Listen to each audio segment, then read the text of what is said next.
So I'd like to start by saying thank you everyone for joining. My name is Cody Armstrong, and today we're discussing using standard content in Onshape. And this webinar is really intended for those that are relatively new to Onshape and want to understand how to use standard content.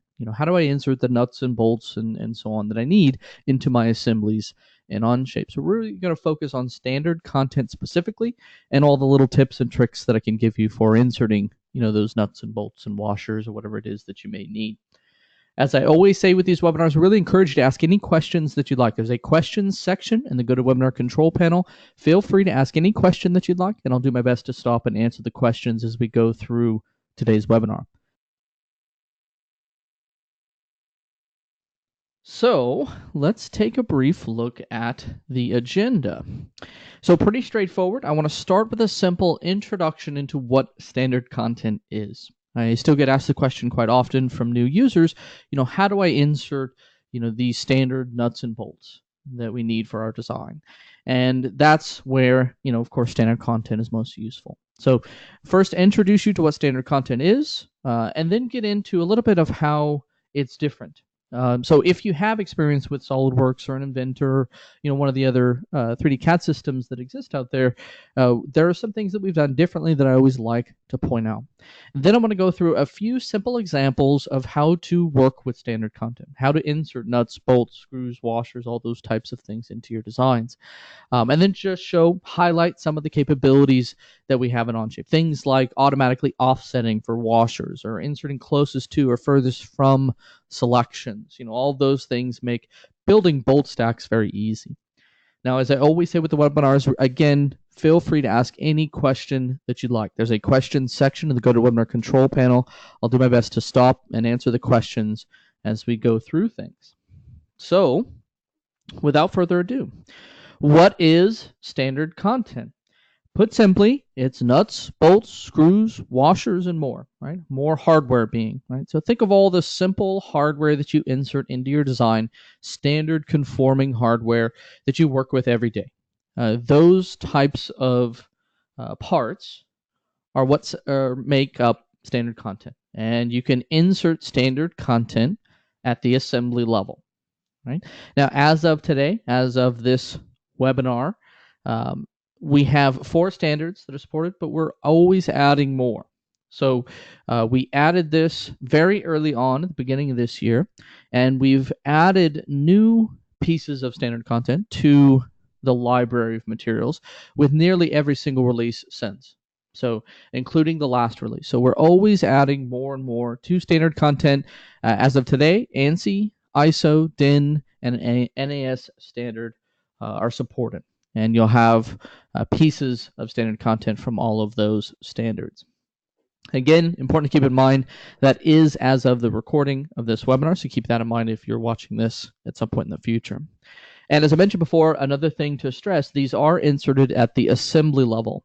So keep that in mind. This is not something you're doing at the Part Studio level. This is specific to the assembly. So that's the simple explanation of what is standard content. Now, I always like to briefly discuss what's different about standard content when you compare it to many of the other systems that exist out there. And, CAD libraries of CAD files are certainly not a new concept, but I do want to point out a few things that are unique to Onshape's approach. The first thing is there's no special packages or add-ons required. So there's no separate software that you have to manage, purchase, or install. So there's no special licenses required. That's the first question that comes up often. The other thing I would stress is with Onshape's approach, each person in the company that you're working with is using the same parts with the same metadata. So if you're in a company, you're working together with other individuals, and you're working with standard content, you can be sure that you're using the same exact library of parts with the same descriptions, same part numbers, and I'll show you what I mean in just a moment. But one of the biggest problems that we have in many other systems is that when you have file libraries, everyone has their own file library, they can get out of sync very quickly. And so you can have this discrepancy between nuts and bolts and the libraries between different users, and that just doesn't exist in Onshape. We have one set of standard content, and everyone uses that one set. So the last comment I would make, one thing that's different One last thing that's different about what we've done with standard content, it's very easy to insert and edit bolt stacks. Right? So creation of bolt stacks, editing of bolt stacks, and going in and inserting washers and moving things around is very simple in Onshape.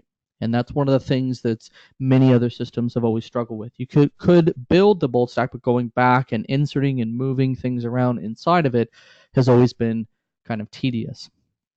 So those are always just things I like to mention about the approach that we've taken and things that are a bit different.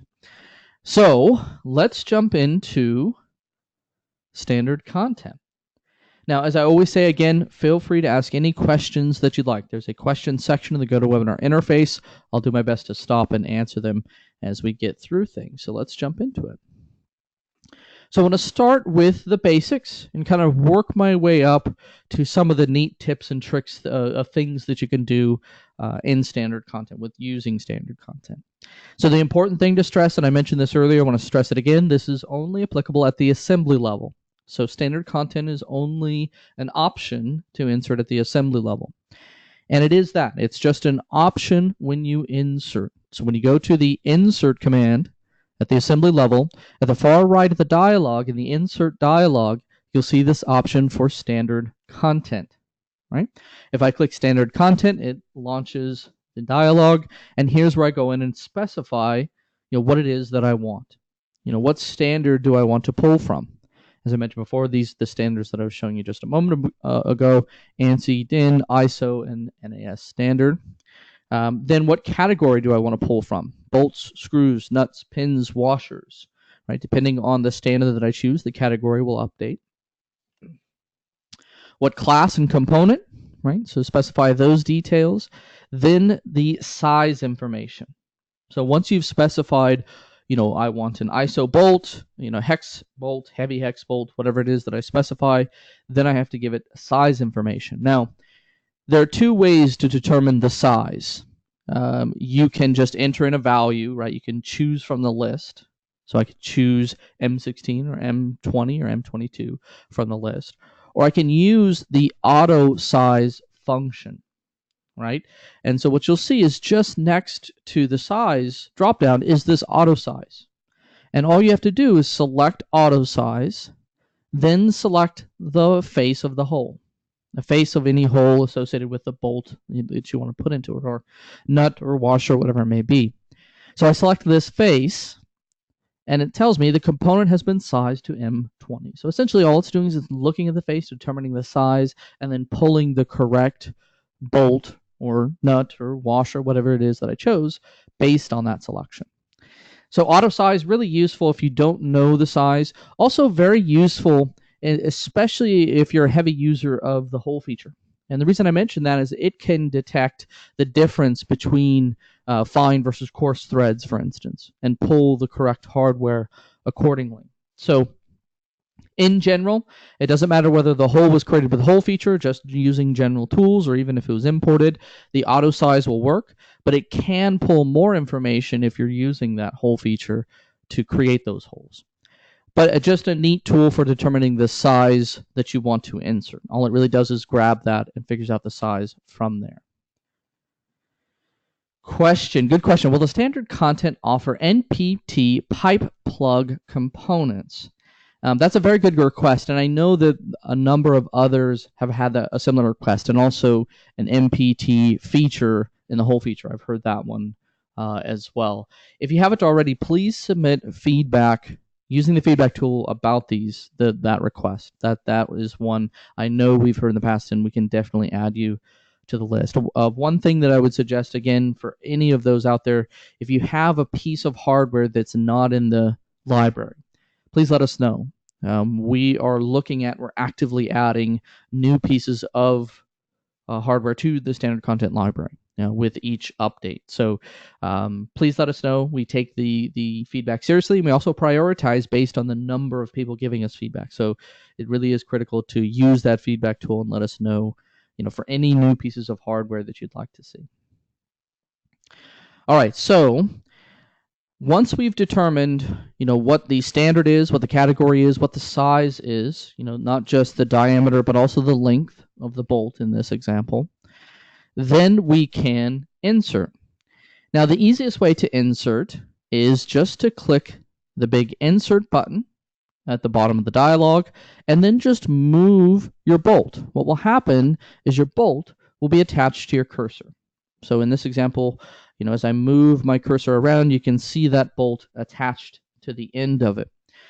And so if I'm just placing one bolt in a hole, it's very easy for me to click insert and then just move that cursor over a hole, right?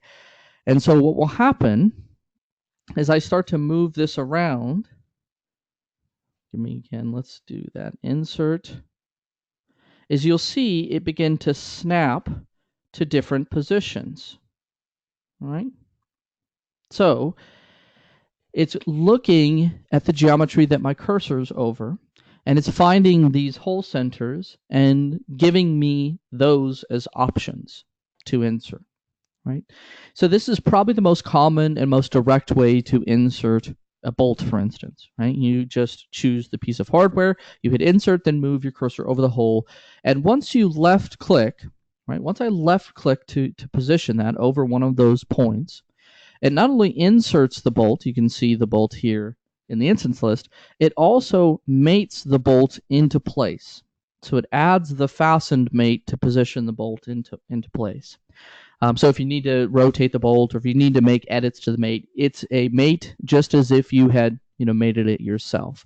But the neat thing is, again, you click insert, you left click to place it on the hole, it inserts, mates it, and you're ready to go on to the next bolt or washer, whatever it may be. So that is inserting a single piece of hardware, just clicking insert. Again, you specify the details, the size, you click insert, and then you mouse over where you want to place it. Now, one other tip that I would have about standard content is, and it's a very valuable one when you're initially learning it, is you can always undo while in the command itself, right? So I'm still in the insert dialog, right? I've inserted this one piece of hardware, but I can click undo and now undo the insertion of that piece of hardware, and now I don't have the bolt, I don't have the fastened mate, and I haven't left the insert dialog. So just a small tip, if you're doing a lot of back and forth in the insert command, you could undo while still inserting if that first selection doesn't work for whatever reason, right? Okay, so we've discussed the simple insert. Another tip that I would have for you is you can pre-select. So say, for instance, I have 3 or 4 holes that I want to populate with bolts. Well, rather than left click and placing them one at a time, I can pre-select each edge of the holes that I want to populate with bolts, right? So I pre-select these edges, then I hit insert. It will look at my selection and then insert holes or insert bolts and at all of those holes, right? So very useful if you have to selectively define where it is that you want to insert your standard content. Right? Pre-selecting edges is a very fast way. Again, if you're just placing one, the insert method is probably the most common, but if you're inserting multiple at a time, this is a very common approach. Now, there's one more approach that I wanted to show. So let's undo here, right? Now let's say, for instance, that I wanted to insert M20 bolts, the ones that we've been inserting, into all of these faces. Right, so 24 holes, I believe that is. So 24 bolts that we need to insert in all of those faces. I don't want to pre-select, right? Pre-selecting 24 edges is not fun, right? And I certainly don't want to insert one at a time. Both of those would be very tedious. So what we've done is allow you to select faces. So as opposed to pre-selecting edges, you can select faces. And what will happen is it will look at the face that you select, find any holes in that face that you select, and populate those holes with the hardware that you've specified, right? So rather than pre-select edges, if you pre-select faces, it will grab everything, right? So I just selected 3 faces. I hit insert. What will happen is it will look at the faces and then find all the holes and insert all the bolts into all the holes, right? Just saves you a tremendous amount of selection, especially useful if you have faces with a lot of bolt holes that you just need to populate, where selecting them one at a time just isn't practical. When you start getting into dozens of selections, it's just very easy to make a mistake. It's tedious to do. Selecting the face makes it much easier. Now, it's important to stress again is looking at the face and finding holes in the face. So that's how it works. Very similar to replicate, if you're familiar with replicate and how it works. But it's a very fast way, especially in situations like this, to insert a lot of hardware at once, right? So again, the tip there, pre-select using a face, and it will populate every hole in that face with standard content. All right, so we've discussed inserting, in this example, simple bolts. We can insert them one at a time. We can, insert them by pre-selection, or we can grab everything at once by selecting the face. Now, what about bolts or nuts, right? What if I wanted to insert nuts on the other side of this? Quick question. Do those three faces only work together because they're using the same size clearance hole? Very good question. The answer is yes. In other words, if these two faces had different sized bolts, I would not want to click all three of them at once. That's a very good point. It's not looking at the whole sizes of individual faces. It's simply populating the piece of hardware that you've specified in every hole that it finds in your selection. Very good question. So what I would do in that situation if I had different hardware is I would do, one face insert, change hardware, one face insert, using that method. But very good point. All right, so let's talk about inserting the nut, right? So I go to choose nuts. In this case, of course, we're going to choose the hex nut M20, pretty straightforward details. And I'm going to do the same technique. Now, I could click insert and drag them and place them one at a time. I could pre-select the edges. In this case, I would select these edges where the nuts would actually sit. But to save time, I'm going to select the faces, right? So I'm selecting the faces where the actual nuts will reside. Again, very important to stress, a common mistake that's made is you'll select the same faces that you initially did. Think of it as where am I placing the nuts? And the nuts will actually sit on this face, and that's why I'm referencing that face for the insert. But again, I just pre-select the faces. I choose my piece of standard content. I hit insert, and it's going to go through, look at all of those holes, and then populate them with the nuts, right? So that is inserting standard content, right? And the kind of basic crash course that I have for inserting, the standard content and some of the automated ways that we have for working with it. I have a few tips that I have, just for manipulating washers and bolt stacks particularly, right? So the next question, very, very good timing. What is the workflow for this if you're using washers under the nuts or bolts? So let's go through that. I'm going to go over an example here. I'm going to go over an example in just a moment in this document. But the key that I would stress to inserting the hardware under nuts or bolts or in a stack or in an order is the closest to or furthest from selection.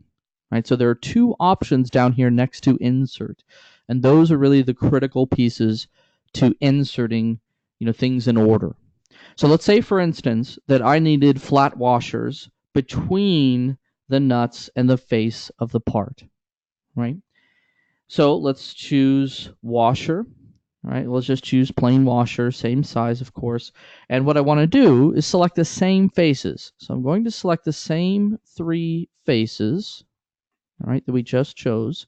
Again, I'm choosing the faces where the washer, in this case, will actually reside. And again, the key here is to choose one of the selection options. So you have two. You have closest to selection and furthest from selection. I want to insert these washers closest to my selection being the faces that I clicked on. I want the washers being closest to that face, meaning everything else should shift away from that face. I hope that makes sense. And so what will happen here is if I choose insert closest to, it will insert the washers closest to the face that I clicked on and shift the nut out to accommodate for that washer, right? So that is closest to and furthest from the selection. Now, if I had chosen furthest from selection, it would insert the washer at the furthest end of the bolt stack outside of the nut, which wouldn't make sense in this example, right? So that's why we chose closest to. Question: it would be nice to auto size the bolt length as well as the diameter. Is that possible? Today, no. But very good question. Definitely useful feedback. If you haven't already submitted that, please do. I know others have asked for it as well, but as of today, the length is not automatically determined. That has to be chosen. That would work only for nuts that are standard content. Yes. Yes. Forgive me, I'm about 90% certain of that. The answer to that is yeah. I'm. It's using the mate connectors that are built into the nut to determine the automatic moving. So again, not 100% certain, but I think the answer to that is yes. That would only work for nuts that are in standard content. All right, so that is closest to and furthest from selection. I'm going to get into this in a little bit more detail, only because I think it's so important. The question comes up so often, what about bolt stacks, and how do I get the bolt stack order correct? And so that's really what closest to and furthest from selection is really about. Right, so if you have a left to right order that's really critical, you can go in and define in that way. Combinations of washers and nuts are the most common. So if you have flat washer, lock washer, nut, and you need the order to be, the orders, of course, are important, then this is how you do that, closest to or furthest from the selection. To reiterate this, just to stress it again, closest to inserts the standard content closest to whatever you select, whatever face or selection that you make. So in that example, I selected a face and I said insert closest to. That means the washer is going to be attached to that face, and it's going to shift everything else away from that face. Where furthest from is the inverse. It's going to insert that piece of standard content at the furthest point in the bolt stack away from the face that you've selected. Right, so that's the important thing to stress, because where it inserts it in the bolt stack is really important for these kinds of situations. Understanding where each one is applicable is important. So I have just one more example of this. Question, good question. Is it possible to predefine the entire fastener stack? No, not today. That is a very good request. Have predefined libraries or stacks of hardware that can be dropped in easily. Today, it would need to be built each time using standard content. All right, can we see a quick example of how to put in a lock washer? Yes, let's go through that now. So in this example, I just want to focus primarily on the closest to and furthest from selection options and kind of what their purpose is. So in this example, I just want to insert a simple bolt and then get into flat washer, lock washer, nut scenario. All right, so let's go to insert, choose standard content. In this case, I want ANSI, I want bolt. Let's just do a hex bolt, half 20. Yes, that's good. And we can insert. Now, one thing that I would stress that I didn't mention earlier is you can just choose something like washer, flat washer, insert, and then move your washer over the piece of standard content, and it will shift away automatically. So the closest to, furthest from will also, you can also do a very similar thing just by moving the piece of standard content under the bolt in that example. Right, so very common. Of course, really applicable in the one-off scenario where you're inserting one at a time. But if that's what you're doing, in this example, very easy for me to insert that plain washer in, on this side just by dragging and dropping, right? Not necessarily, having to choose insert closest to or furthest from. But now let's do the other side. I want very similar. I want this to be flat washer, then lock washer, then nut in that order. Right. So again, we'll choose, ANSI inch, washer. These are fine. I'm going to pre-select the face and choose insert, right? And it will insert the washer right at the face that I selected, right? Now what I want to do is start to build out the lock washer and the nut, of course. But those would be furthest from the face selection. So if we look at the bolt stack past the face, we have just the flat washer. What I want in the further out from this flat washer is a lock washer and then a nut. So in that example, we're going to use furthest from selection. So let's choose a spring lock washer. Yes, okay. Then I'll choose the face and choose furthest from selection. Again, insert furthest from the selection. It will find the furthest piece of hardware and insert that, in this case, lock washer at the furthest point out, right? Same thing goes for nut. We can say nut, heavy hex nut. Yes, that looks good. Select the face. Furthest from selection finds that point all the way out on the bolt stack at the end and inserts it past that point, right? So important to stress, it is still critical to get the order correct. You want to insert in a particular order. You can still move around afterwards, but if you go left to right or right to left and use the furthest from selection or closest to, depending on the order you choose, it makes it a lot easier, right? So that's how I would handle that bolt stack scenario where you have flat washer, lock washer, nut, or whatever combination that you're working with. But again, the key thing you saw, the one mistake that's easy to make that I've seen other users make is I selected the same face every time. It's easy to select this face or this face and just keep selecting on the face of the last piece of hardware that you inserted, but that's not what you want to do. In this case, this half of the bolt stack started from here out. I keep selecting that face for the all three of these selections, right? So again, that is inserting closest to and furthest from the selection. I hope that makes sense. It's really only applicable when you have those bolt stack scenarios where you have to line things up in a certain order. That's really where it's going to be most important. All of the same selection tools that I showed you earlier, the inserting one at a time or pre-selecting edges or selecting a face beforehand, all apply just to this just the same. So you can insert a whole bunch of washers at once, as I showed you in the last example, and offset all the nuts at once. So it's not a one-off thing, but important to keep in mind, again, closest to, furthest from the selection. Those are really how you'll adjust where things are going in the bolt stack. All right, so I am just about out of the things that I wanted to discuss here today, but I have one last comment that I wanted to make, and it pertains to metadata. And one of the most common questions that I get is, how do I ensure that everyone is using our part numbers? So it's very common for companies to have their own part numbering schemes for hardware, right? How do I apply those part numbers to the Onshape standard content library? And then also, how do I ensure that everyone's using the same part numbers and the same descriptions?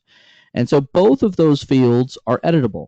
So when you're inserting standard content, you have this option, if you click Edit, to edit part number or description, right? The important thing to stress is these edits are applied company-wide, right? So you will see the part number or description if you're a member of that company, if anyone applies it. And so it's a very easy way to ensure that everyone's using the same library. The big thing I would stress is in Onshape, when you're inserting standard content, everyone is working with that same library. Part number and description are company-wide fields, and everyone's using the same exact content when they're building their assemblies. So you never have that version discrepancy or file discrepancy between libraries. Right? All right, so that is one of the last comments I would make. One last question that I get asked quite often that I wanted to take a moment to answer is, how do we change or edit or go back and redefine pieces of standard content? You'll see that there is a difference in the icons for standard content in the instance list. So they do have slightly different icons, just a visual cue that this is a standard content, a part. But if you right-click one of these pieces of standard content, you can choose Edit Standard Content Instance. Now, it's important to stress this will allow you to edit just this one instance of standard content within the assembly. But if you have dozens of the same bolt that you want to change all at once, for instance, you can also select instances with the same configuration, right? So if I right click and say select instances with the same configuration, it's going to select all of the same size nut or bolt or wash or whatever it is that you've selected. The neat thing here is I can right click and I can say edit standard content instance, and now I can change this to some other size, for instance, hit update and change all of them at once. And that's a commonly asked question. What if I insert the wrong piece of hardware? Do I need to go back and delete everything? Can I just change what was listed here? The tip that I would give you is use that right click select option, especially if you've inserted a lot of the same piece of hardware and you want to select them all very quickly. Right click, select the same configuration. We'll grab everything that's the same size, and then you can right click and say edit, and then allow you to change them all at once. Right. All right, so that is what I had planned for you. I am going to stick around and answer any additional questions. So if you have any outstanding questions, please let me know.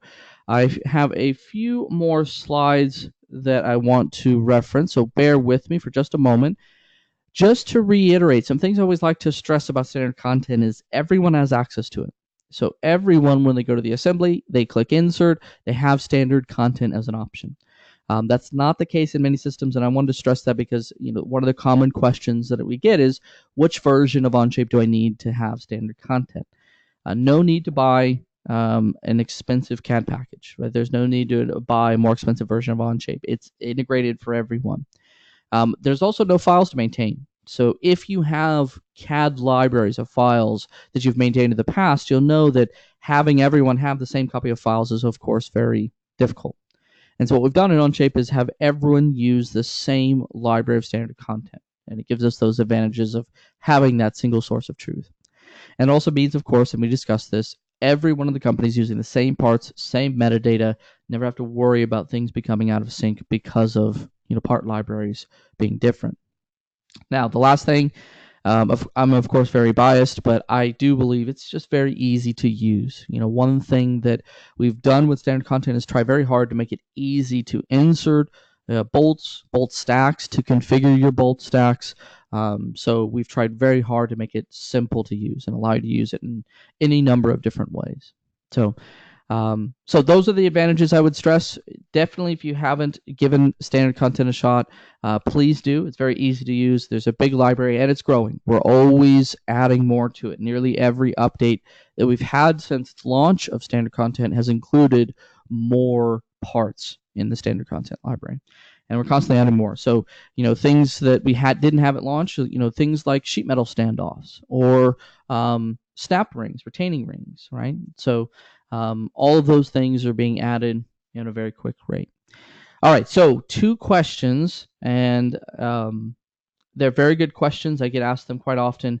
Can we create our own standard content? And the short answer is no, not today.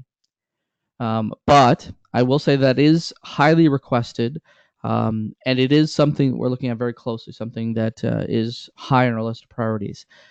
I would definitely say use the feedback tool to both let us know you want to create your own standard content, you want to be able to have your own standard content library, but also what would you like to see in our library? What in our library would help you, get your job done. So definitely very good feedback, something I hear, quite often. So please use that feedback tool if you haven't already, and submit a ticket and let us know. But as of today, no, it is a fixed list of parts. All right, so that is what I had planned. One last slide for you, one last comment I would have. If you're interested in learning more about Onshape in general, definitely check out the Onshape Learning Center at learn.onshape.com. There's self-paced training, instructor-led training, technical briefings, lots of great learning content to help you along. I think by far our biggest library of learning content available. So definitely check it out if you haven't already. I'm going to stick around and answer any questions that you have, so please feel free to ask any questions that you'd like. But that's it, everyone. Thank you, and have a good day.